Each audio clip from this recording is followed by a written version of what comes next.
Kung mag-exit man yung mga tao, no? Mag-exit yung mga tao sa labas. Kasi ito, no, ang nakakaawa yung mga tao, pagka ganyan, mistula itong mga kriminal at sobra, no, sinusuppress na. Mga mamaya dyan, may mahimitay na. Ito naman, sinasabi naman po pwedeng pumasok, pwede naman pumasok. Kung sino man gusto pumasok sa simbahan, pumasok sa simbahan. Diba? Kesa nandito tayo na ikukukup kayo dyan, yun lang, ano? Yun lang ang pinararating, pwede kayong pumasok sa loob ng simbahan. Pwede kayo, yun ang usapan namin nung rector, ano, ng EDSA Shrine. Kaya kayo kasi, kaya nga tinatanong ko kay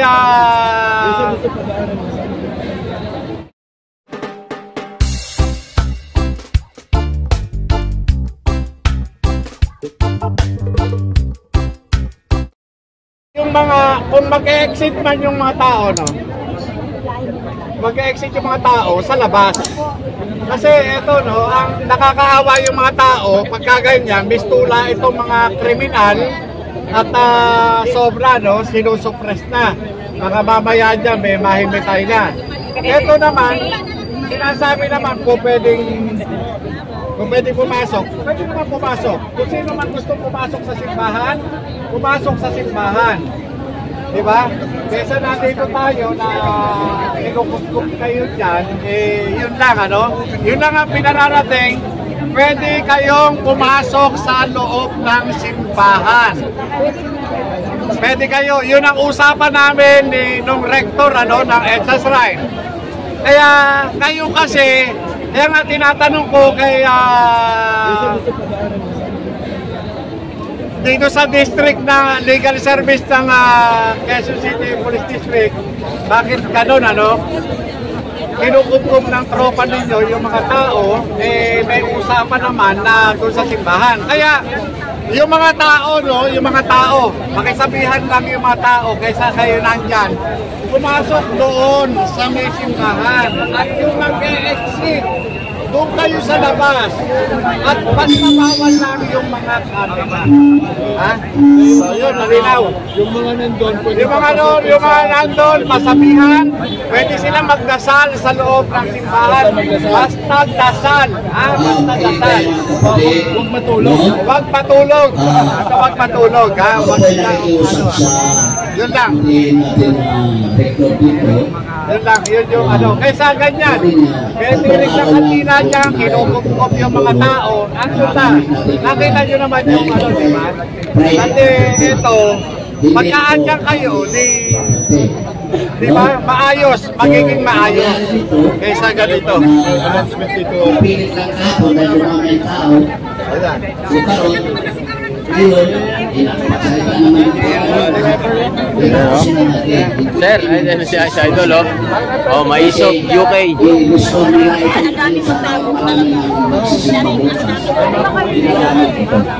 okay? Hanap na lang tayo na ibang lugar. Freedom Park, pahitulutan tayo. Wala namang permit ang Freedom Park. Diba? So, doon na lang tayo as an option. Pero, depende yan, no? Paano ang pag-usapan. Okay? So ngayon, lisanin ng ito, pasalamat lang tayo dito sa ating mga kapulisan na binabantayan tayo. Salamat po sa inyong lahat, ha? Salamat po sa inyong lahat. Thank you po. Thank you po. Okay. So, nakapagawa naman tayo na ating ceremony kanina. Enough na. Okay? Lisanin na lang ito kasi lilinisin nila para bukas may magsimba kasi dito. Ha? Wala na kaming sasabihin kung saan. Basta tayo, tapos na tayo dito. Okay? Okay. Okay.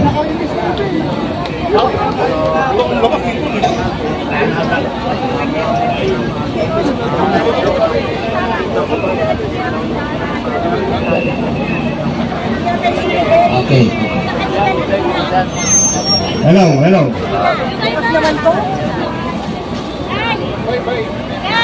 Ganito yung usapan, ano, kagabi.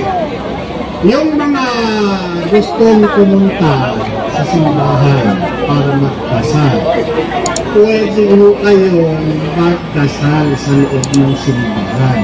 Yun po yung sinasabi ni Father. Ngayon, kung hindi naman kayo kasya doon sa loob, dito kayo sa labas. Huwag lang kayo magdala ng mga camera or vlogging purposes doon sa loob. Para ano, siguraduhin lamang natin na kayo ay talagang magdadasal lang doon sa loob.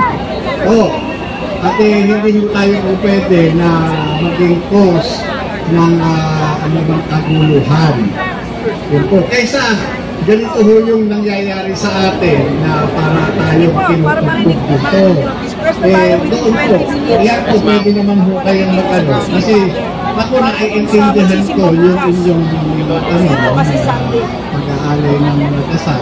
Ito po, at hindi naman ho pinagkakait ni Father yun. Yun ho yung sinabi kagabi.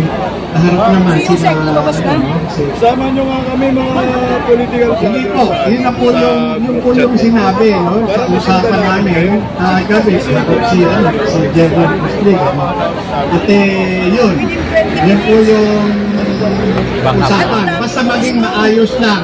At yung hinihiling lang nila na yung lugar para doon sa Robinson, ibigay natin. Ngayon, kagaya niyan, patuloy na dumadami nga yung tao at yung tayo naman nila yung lahat ng na gustong mag-alay ng dasal, kung pwede naman hugol sa simbahan, yun yung sinasabi ng rector. Dahil maraming Basta, dasal po. Lalo na yung mga senior, yung mga bata, ayaw nating masaktan.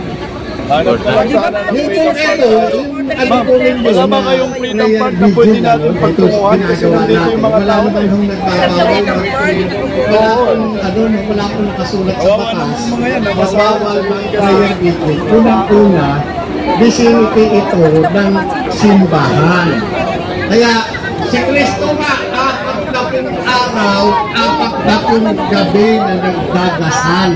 Kayo, ano man, alam nyo, paano man kayo magdasal, kayo na po yun. Magdasal kayo ng maiksi, magdasal kayo ng mahaba, yun po base sa inyong paniniwala at pananampalataya.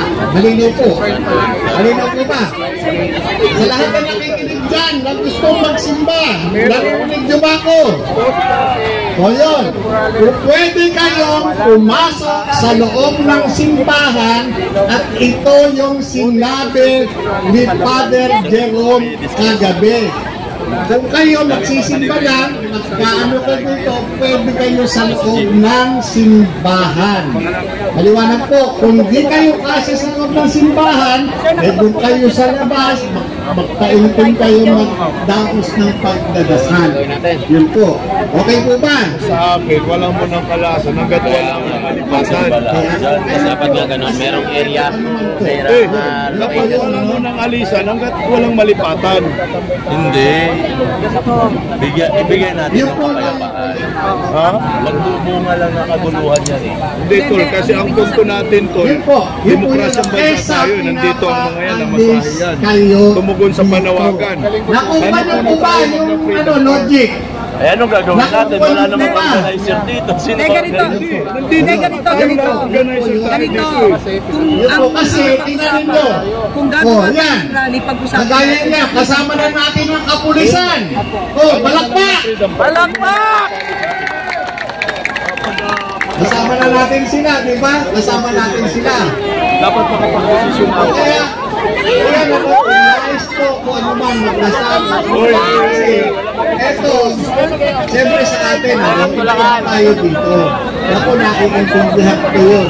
Kahit kagabi, tinatanong nila ako kung sino nag-organize, sabi ko yung ako'y participant ng dito. Bago tayo mag-alisa, Pareho ng ano tayo ng freedom park kung saan? Para mga tao. Mapag-usapan ba? Customer ko Once naman again, ng ladies mall. and gentlemen, Kumain tayo doon. kababayan. Bumili tayo doon. Kaya dapat walang alisan. Walang alisan. Walang alisan. Yes, we have done our Nandito lang part. tayo, kaya nga nandito tayo.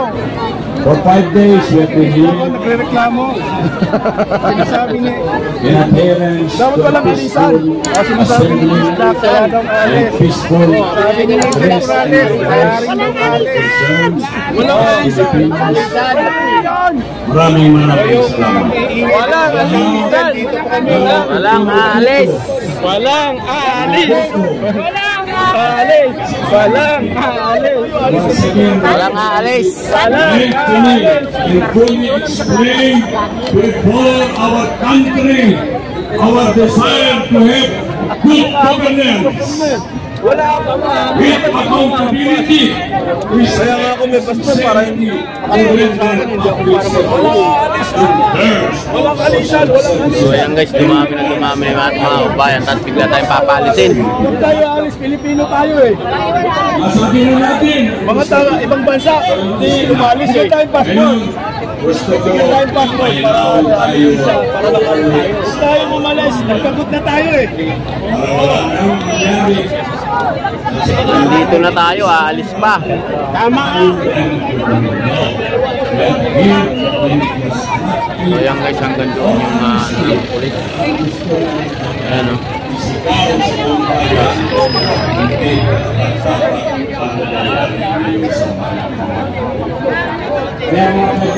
Dito.